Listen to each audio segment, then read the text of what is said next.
Suns fans, you know what time it is in the PHX. Empire of the Suns. Phoenix Suns. The Empire of the Suns podcast is brought to you by Sonic. Drive to your nearest Sonic location and try their new Choose Any Two for $7 deal for a limited time only. Empire of the Suns. With the Sonic 2 for $7 deal, you get 2 iconic menu items for only $7. Choose from the foot-long quarter-pound chili cheese coney, the juicy Sonic cheeseburger, or crispy chicken sandwich. Any 2 items, any combination. You can even double up for a limited time only at Sonic. Hello there, and welcome to the Empire of the Suns podcast. My name is Kellen Olson, joined as always by Kevin Zimmerman. Hello, Kevin. Hi, this is the first time doing this virtually, where you are not in the same room as me, and I am in the studio, and you are not. Yeah. Indeed, yeah. It's crazy how long it's been, not just since we podcasted, but when I got sick, you might just hear a little bit of it in my voice. I think it was after the second San Antonio game, so I was back at the start of the month. I think the World Series was still going on at that point, or it just ended. And then I came down with bronchitis for 2 weeks. So that's why there has not been a podcast. That's why I am virtual. But we talked about it this morning, got a podcast time set in. And then 30 minutes before we were going to record, injury news comes down about Bradley Beal that we should talk about, shouldn't we? We probably should. I think so.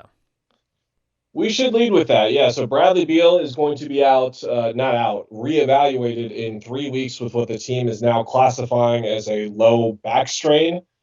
This went from low back tightness to a low back spasms designation. Some point in the regular season they changed it to that, and now it is a strain. They're saying 3 weeks. That would be 11 more games. There's 9 on the schedule, and then 2 more are going to be added. If they make the in-season tournament all the way to the final, it would be at least 12 games. But that would put him back around mid-December. The team is 5-6 right now. They just got Devin Booker back from Minnesota. Right after that San Antonio game, the second one I referenced, when Devin Booker returned from his ankle sprain, he injured his calf and then went on to miss a few games after that. Somewhere in there, at Chicago, to put it exactly, Bradley Beal does return, comes back for 3 games, doesn't look like himself, Kevin. Looks like the back is still bothering him. At some points in the game, you can see him even demonstrating as such. And in the Oklahoma City game, tweaks it in the first half, plays through it, and now he's going to miss at least 3-4 weeks. They looked pretty great with Devin Booker, here we go. Devin Booker and Kevin Durant. Against Minnesota in a big win at home, and I call it a big win because it felt like this team needed some sort of stabilization after losing 5 of their last 7. They did get it with that win over Minnesota, but now we have a timeline in front of us, Kevin, what I've been asking for many weeks on this here podcast. We got it. What do you think? I think they should have done this a while ago when, Bradley Beal was, I mean, look, he probably didn't hurt anything long-term, all that good stuff. Anxious to meet your new teammates on the court for obvious reasons, but just the acknowledgement even in his first game back of oh yeah, it's going to stiffen up. And then obviously did more than stiffen up in this past, in the Oklahoma City game. And then, he's out when Book returns finally, even though they were trying to think that he could play Wednesday. So to me, it's just I think they should have come to that conclusion sooner. Obviously, it's a thing that's not going away, but if it's getting significantly worse sitting or moving or whatever happened in these games, I just don't know why we didn't shut him down before. Maybe there's some tactical reasons to make, Utah today think that maybe he'd play and that kind of stuff, but yeah, just kind of mind-boggling. I'm personally not for the panic and it was a terrible trade and the things that people are saying and all that kind of thing right now. It's a long season. You'd rather him be out now, which is why I said I would have shut him down earlier, but I'm not a doctor and I'm not a basketball player or a basketball coach. Yeah, there's some sort of tricky stuff that has happened here, right? Because this is the second time dating back to the preseason where something like this has occurred, where it looked like he was going to play. I think the part in the timeline we didn't mention is that he was slated to still play against Minnesota, and that was going to be the debut of the big three who still haven't played a game together yet. And then he comes down with this new injury, whatever you want to call it, the old injury extended. I don't know exactly what to call it, but it's a tricky situation, and now it's just about a matter of, okay, how long of a stretch can you go through on the court with this guy, specifically with his back, before you can start to trust might not be the right word, but just believe that he is going to be able to stay on the floor, because this has just been a rough first impression from him, to say the least. And I feel for him, because he comes in here and the number one thing following him is his big salary. And the number two thing following him is his injury history. People calling him an injury prone, overpaid player.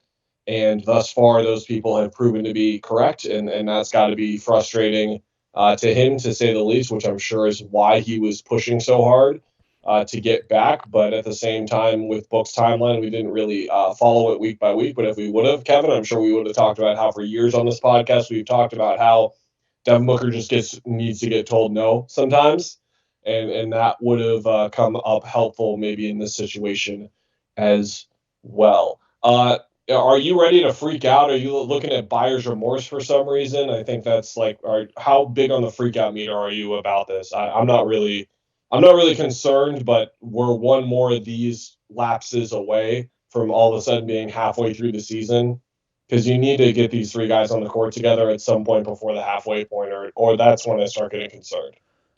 I'm not even that freaked out in that regard. It's just more of if this guy's injured and you add one more, whether that's a freak accident, whether it's a minor thing that turns into another one of these, then suddenly your title chances are just shot, right? But that's the whole deal with having a big three and constructing your roster this way. But look, if we look at the circumstance they're in with Chris Paul, like Chris Paul could play 82 regular season games for the Warriors, they make the playoffs, and then he gets hurt again.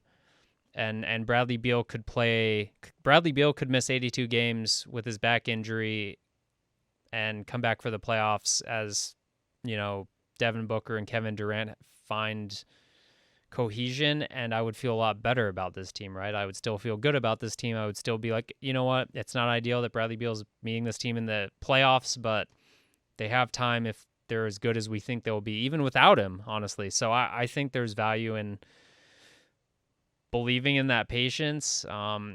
Again, if it's one of them, it's not a big deal, maybe, especially if it's not Book, because I think we'll get to in a sec of how big of a deal he is compared to these other pieces.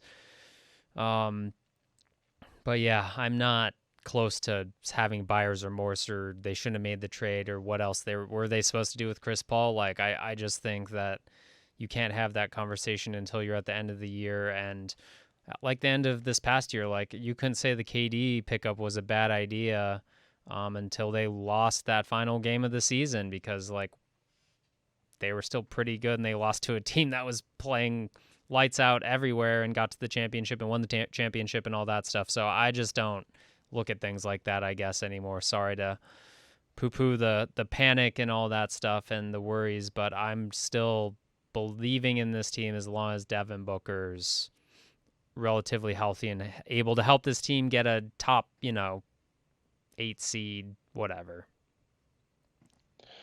I think they still need to avoid the play-in, and Yeah. I think they're fully capable of that, even if you want to go with your worst case situation, which appears to be that he's missing the whole season. I'm not going to go that far, but I am still team like I was last year when Durant twisted his ankle in pregame warmups. Like, those games were incredibly valuable to them getting assimilated. Yeah. And he is not nearly the type of piece to incorporate that Durant was. Beal isn't, but at the same time, I think they're going to need some time with him. I think they're going to need 25, 30 regular season games to get to the level they need to get to, because yes, the West is kind of a mess right now, but Denver still looks like every bit of what they are, and maybe even better.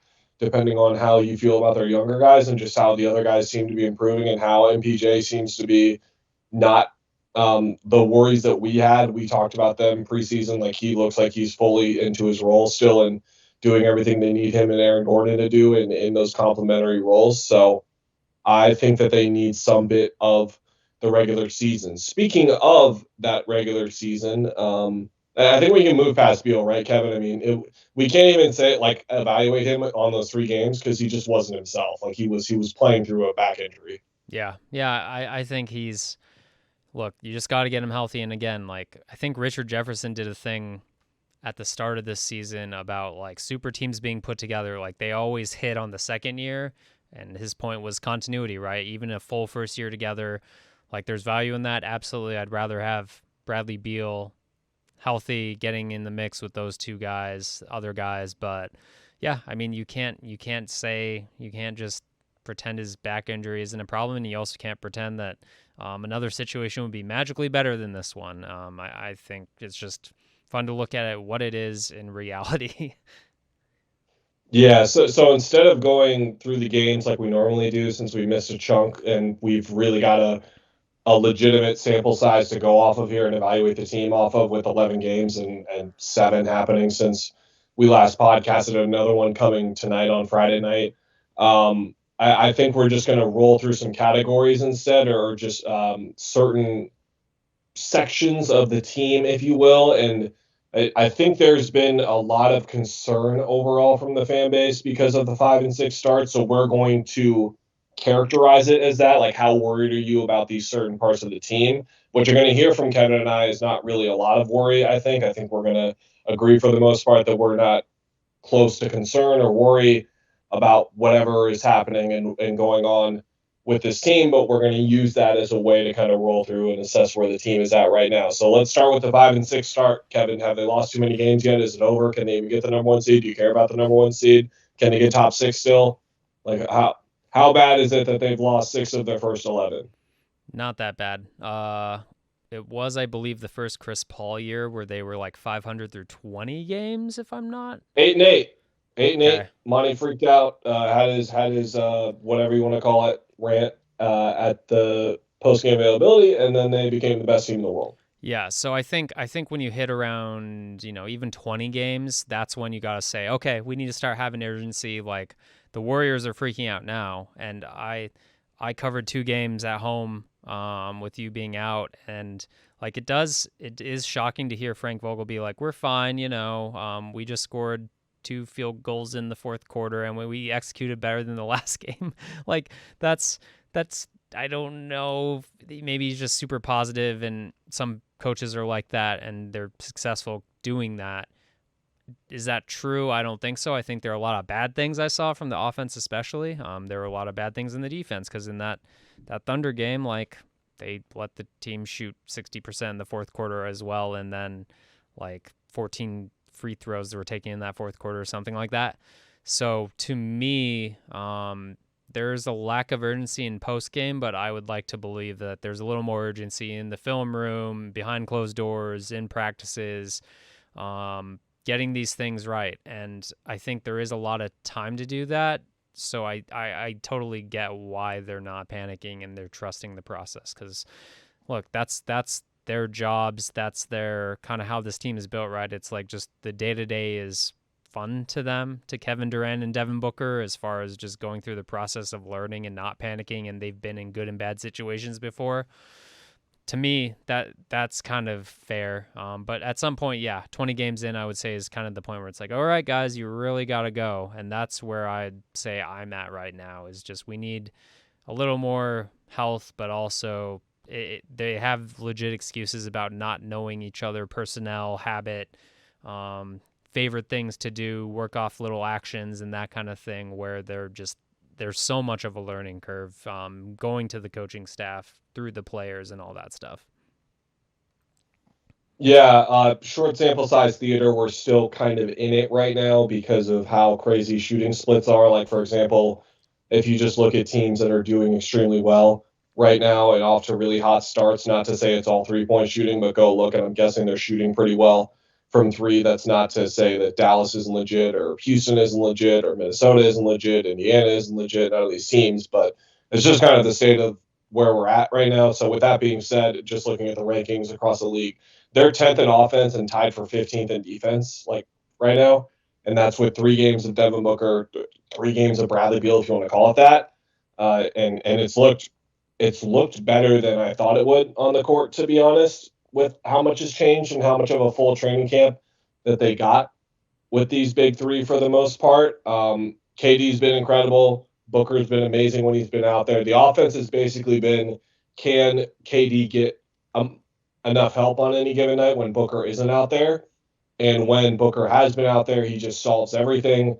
He looks like every bit of the player that you and I kind of expected him to be in the preseason. I picked him to win MVP before the year started, and he looks like that guy right now, the guy that I sort of expected him to be, who's just in complete control of everything right now and is able to fully showcase what he's developed in his game over the last 8 years at that point guard position. That's offensively, and then I think defensively they've been better than expected. The Nurkic thing gets highlighted a lot, rightfully so. There's just shortcomings that are going to be there no matter what, but they're doing some inventive stuff. They're doing a lot of different stuff, and I think that a lot of guys have looked really good defensively. I think KD's been pretty great there. We haven't seen Book there yet enough to really get an evaluation of how he's been, but I think that if you go across the board, like through the majority of the rotation, if not the full rotation, I think that you've been getting at least what you want out of everyone defensively from an individual basis, if not more. And I think that with time and with learning the system and with being able to get in more wrinkles, I think it was Brendan Clean who put together some videos from the Minnesota game where it's like, yeah, they're running like what looks like a box and one here. There's like some weird zone that's like a 1-1-3 or something. They're doing some weird stuff already, which is a really good sign that they're able to do so. And not that they wouldn't do so, more so that they trust that it's going to work, and it did work. They did a terrific job on Anthony Edwards the other night, and I think that there have just been a lot of indications to me, Kevin, that this team is going to be below average at worst defensively, and they're not going to be bad. They're not going to be bad, and they're not going to be terrible, and that's all that you and I were looking for in the preseason, right? Yeah, I mean, speaking of small sample sizes, I think the offense was like 17th or even in the 20s maybe a game or two ago. And then just whenever, I don't know what their rating was for just the Minnesota game, but if you put the Minnesota game in there, that just changes it and jumps you into the top 10. Like if you said they were 10th, I believe, just a few minutes ago. Yeah. So like that's what that means. And if you take out the bad fourth quarter and the bad 4 or 5 minute stretches that we've seen like 4 or 5 times, then suddenly like the offense is fine even when it's only KD. And so yeah, they're already there, and defense honestly has been floating around just the last week where I've been really paying attention. They've been floating around middle of the league, which that's good enough if the offense again gets there. And then if you talk about when you hit the playoffs with Frank Vogel and being able to change and adjust as you go, you hope that you just improve into being kind of a top 10 type of defensive team that can scheme and find what's successful over a longer series. So that's all to say, I think they're on track. It's kind of like the Cardinals. Like if you've paid attention to them this season, like they were 1 and whatever, they've won 2 games now out of 10. And it's like all the analytics kind of indicate they're a little better than you think they are, and their record indicates. And I think that's the same thing here, where that's where I like analytics. And it's like, okay, like you put your good players actually on the court and your analytics are already like middle of the road. What do you think's going to happen? So I'm not surprised by any of that. I'm not surprised by the numbers. I'm not surprised by the losses, because they've hit some teams that have a lot of continuity who are right in that contending group.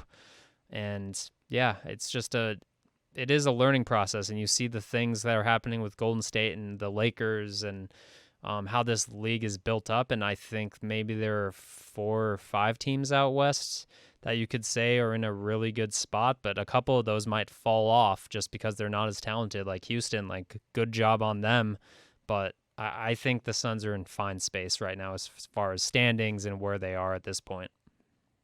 Yeah, I was looking at the standings last night, and it's really interesting how they're basically broken up quite nicely on their own into four sections, which is the Nuggets are 9-2, and they're clearly the class of the league right now still. And then there's the how real is this grouping, which is the Mavs 9-3, Wolves 8-3, Thunder 8-4, and then the Rockets are 6-3. And then there's the we're figuring this out grouping, which is the Kings 6-4, Lakers 6-6, Warriors 6-7, the Suns 5-6, the Pelicans 5-6, and then the Clippers at 3-7, losers of six straight. The Jazz are in there at 4-7, and we expect them to be down there with San Antonio 3-8, Portland 3-8, and then Memphis 2-9.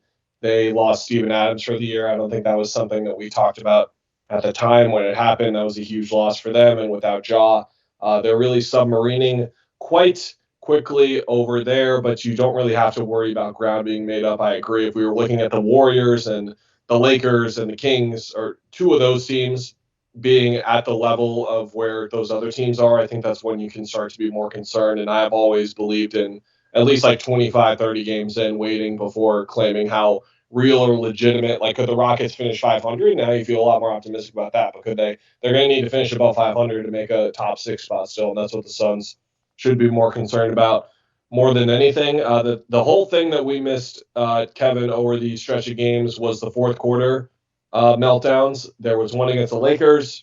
I guess there was one in that San Antonio game. I still count it just because they're a really young team. You're at home, and they're having to like hold you off, and they did it miraculously to their credit. But then there was, I believe, the second Lakers game and then the Thunder game as well, if I'm remembering these correctly, is the four fourth quarter meltdowns in 10 games. Three of those occurred without, or I believe all four happened without Devin Booker, if not at least three of them. So that should solve a lot of it. But the stale offense that we saw over those stretches, particularly, Kevin, was, I think, concerning. And to your point of how I think after that Thunder loss, especially, that's where you were kind of expecting a lot more of, yeah, this is a problem, and yeah, we need to address it. Whereas the Suns, like some of what they saw in Vogel, especially after the Thunder loss, was very emphatic about, like, we missed some shots, these things happen, the Spurs hit this many threes in that section, and so on. But if there's anything to be concerned about over these 11 games, Kevin, until we see them in a couple close games in crunch time, I'm going to put that down. Yeah. I mean, I've been tracking the turnover issue. They were top 3 just this week. I'm sure the T-Wolves game, again, small sample size, might help move out of the top 3 in those standings. But they're terrible turnovers when it's like the Nurk and Katie has messed up the back cutting. I haven't seen that in a little bit, I think. But there was at least 6-7 turnovers just on back cut plays between those two, and they've started to hit just little stuff like that, and it's partially, again, just not having Booker and a point guard to set up plays. Like, people can pressure Grayson Allen and Eric Gordon bringing the ball up and just get you into a junky offensive possession just by doing that. That throws timing off. Timing and not having time together on the court is going to lead to those turnovers. So I just think, you saw the Minnesota game as, okay, when you just eliminate the turnovers, that just makes the offense go so much better. When the offense is going so much better, you can set your defense, yada, yada. So to me, that one was the biggest, okay, we need to eliminate this because this is why we've had these dry spells. And obviously it's about movement. It's about spacing and that kind of thing. I think it was the Thunder game where Jordan Goodwin hit a corner right 3, and there were literally, if I drew a line down the center of the court, there were literally 5 Suns players and probably all 5 of their defenders on that side of the court, and he just got, a little window to shoot it. But it was that wasn't a good possession, and that was one of your few makes in that game, and I think that was in the third quarter. But point being, there's just a lot to work out right now, and it's just, you can tell, pointing where you should be, that kind of thing. They're still working through all that. The more concerning bit of it for me isn't that the turnovers are happening. It's that it's a lot of the freebies that you're talking about, which result in points off turnovers, and they're tied for 26th right now in the league in terms of points off turnovers. The teams grouped up with them are the Pistons, who are terrible, the Jazz, who are going to be pretty bad, the Hornets are terrible, the Spurs are terrible, the Hawks might be decent, and then it's the Pelicans, Raptors, and the Thunder are the first good team that we got to outside of Phoenix. So I think that points off turnovers are something where the Warriors, the elite Warriors teams, turned the ball over a lot. They gave up a lot of points in that kind of way, but they were also one of the greatest offenses we've ever seen. And that's the kind of level you're going to need to be at in order for those turnovers to be warranted. And they're just not there yet. So they're going to lose quite a bit of games if they just continue to turn it over at that rate. It's been cleaned up a bit more recently, specifically the freebies and those rough ones. I think in the Minnesota game they did really well, but it's a 2-game road trip in Utah. I think it's going to be a really good test for them against both those games, and then against Portland, where you're looking at 2 bad teams, 3 games, and can you just take care of the ball against them? I think is a big one. But where do you want to start with the rest of the roster? Because we've gotten more of an impression of Grayson Allen, we've gotten more of an impression of Eric Gordon because of these injuries. Who do you want to start with? Can we talk about how the waving the white, well, not the white flag. They had won. They had blown out the Timberwolves. Their final lineup, I believe, the other night was all of the wings. And I guess not Josh Okogie, but it was Jordan Goodwin at point. But then it was just all the wing players, which is not the best sign because you need wings to win in this league. But just, I guess I'll start there because that kind of shocked me. Like, oh, we thought some of these guys would be fighting for rotation spots, but they're all in garbage time. What do you think about? Who are you talking about? Who are you talking about? To be clear, it was like which guys? KBD, Little, Yuta, Shemezi, Goodwin, and Shemezi. Okay, yeah, that area hasn't been a strength for the team for sure, without a doubt, to say the least. But KBD did put together a solid stretch of games where he was starting, and I think the biggest challenge for guys like him and guys in that role especially is going to be maintaining their rhythm when they don't necessarily play. Yeah.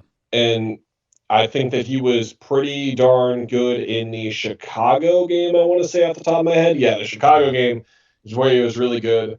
He was decent in the Lakers game as well. He only played 13 minutes in that Minnesota game, like wasn't really in the rotation as much after playing 31, 30, and 27 in the last 3 games. So, like, minutes are going to fluctuate for someone like him specifically. I think Yuta's been fine. Yeah. He seems to be the guy that everyone thinks sucks right now, which is, I don't know why that's happening. He's shooting now. His numbers have gone down since the last time I looked at them, like 2 games in, but he's still shooting 37% from 3. I think what doesn't help is that every time he takes a corner 3, everyone you expect it to go in, which of course it should, because that's where he was so amazing last year. But even if he shoots like between 45 to 50% from the corners, that's still a remarkably fantastic number. And if he's shooting sub 40, but it's at 36 right now, and that's a rough stretch for him, then you can think about what it's going to be like when the ball starts to go in the net for him a lot more. And defensively, he's been good.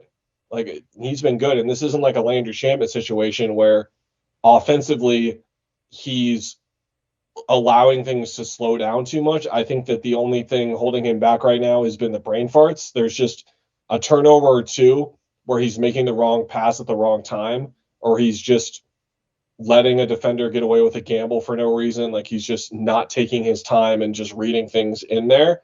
But I understand why Vogel is playing him, and it's kind of what we went with when we were talking about the first couple of games of the season, which were how they're clearly prioritizing shooting. And Yuta just probably needs to continue to play. Even if he was playing worse than he was right now, I think he needs to continue to play. It's been to the point where people have asked to see Metu on the wing, which I don't think he can defend wings. I think he's big. I don't know where, because of his size, because he shot well in the preseason. But again, I think this is just the expectations game catching up to people. If I can overanalyze the reactions of others for a second, Kevin, which is that we expect Yuta to make everything, and we didn't know Chimezi could shoot coming in. Like, I guess that was the thing. So now all of a sudden people want to see Metu play over Yuta more, whereas Yuta, I'm confident in saying, is the better defender at that specific position. And at that point now, like if we see Metu at the 4 and he's like doing some more weak side stuff, maybe that's where it gets more interesting and you can talk about it more. I do believe that he is someone like Nasir Little who should start to get more looks here over these next 10 games. But that's just not where they've needed the minutes. Guys like Jordan Goodwin have gotten more opportunities. Someone like Grayson Allen is now just playing a lot more minutes. Eric Gordon, same kind of thing. And I think it's really been necessary. I think that I'm with you on it being a worry, and just more so that you're not necessarily getting the same Josh Okogie of old, Kevin, but you are still going to get that guy where I think teams are just going to leave him in the playoffs. Like, I think they're just going to leave him, make him make threes, and if he's not making threes early in the series, you might have to make a change pretty quickly. Yeah. What about Jordan Goodwin? I mean, I think for me, he's had some good stretches where it's honestly, you are seeing kind of point guard stuff, and that's where he really needs to be doing well. And you could look up his shooting percentages. I think he's shooting pretty well from 3. So if we talk about expectations coming in, like we knew about the defense, we knew about just how he creates chaos because he's so physical on defense. But for me, with him, like that stuff is really good. Like just little pocket passes or just easy swings, nothing complicated. And then again, the shooting. Yeah, I think that he's been okay. I think that it really put him in a tough spot to ask him to do point guard stuff right away. We talked about him closing that Lakers game and kind of having to run the offense. I think with Book back, he might be the guy who starts to look the best. I want to say his shooting numbers as of recently have started to get better. He's shooting 36% from 3, Kevin, which I would have taken that in the preseason to say the least. Like you're just looking for somewhere around league average, if not slightly below. Yeah, he took 7 in the Oklahoma City game, and that's to the point where the one thing that could hold him back is just how much he's willing to shoot. And you want guys to always take those shots, and I always believe that they should. But having these games where he's taking that many shots won't fly once the real guys are back. But then again, once they're back, I don't imagine him being in a situation where he will take 15 shots like he did against the Lakers. Yeah, he's hit a 3 now in, I believe, 7 straight games now, 8 straight games. So he's been consistent with that, and then his defense has been as advertised, if not better. I think that he's been really impressive on that end. And the minutes with him and Okogie together, I don't know how much longer you can get away with those, but it's working out enough right now for it not to be such an issue. We hovered by it quickly, but that Kevin Durant guy, like more of what we expected before, huh? Yeah. The man, they've been throwing some junk defenses at him when Book was out.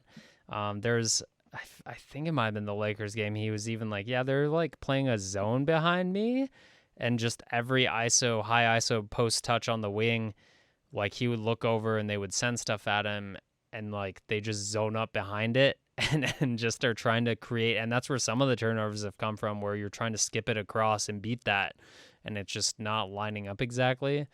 But I think that stuff's good to see because, you know, you kind of learn, you have the role guys learning how to play off, even just him specifically. And I think he's a lot harder to learn to play off than Book. I think that's why it's been clunky, because Book's dictating stuff, right? He's making it easier, where KD is creating this stuff that you don't see against anyone else. Like those doubles that you see where they're just flat coming at him, I don't think Grayson Allen has seen that. I don't think Jordan Goodwin has seen that. Like these guys are learning how to play off of that, and that's super important. So if we're going to take positives and things that they're going to learn and see later, maybe in the playoffs, that stuff's great. But they're doing that because he's Kevin Durant. I don't know how much or what I need to say about it, but I guess watching it, it's just very different. Like we've talked about, however old this podcast is, Book seeing that kind of stuff when he's especially been carrying stuff and been on teams that are bad, but it's just very different to see how people attack Kevin Durant because he's a different player and he has different strengths. By the way, that Okogie Goodwin duo, I looked it up. 63 minutes, 83.2 defensive rating. Not bad. Decent. Yeah. Pretty good. Yeah, those minutes have been inflated a lot. I'm curious to see, like, I'm looking at this right now, like their top duos and minutes played. It's Kevin Durant, Grayson Allen, 117.5 offensive rating, really good. 114.7 defensive rating, not so great, somewhere around below average, if not bad. Those numbers will start to get better, I think, with Booker back for sure. But I just wanted to say that because he's 11 games in.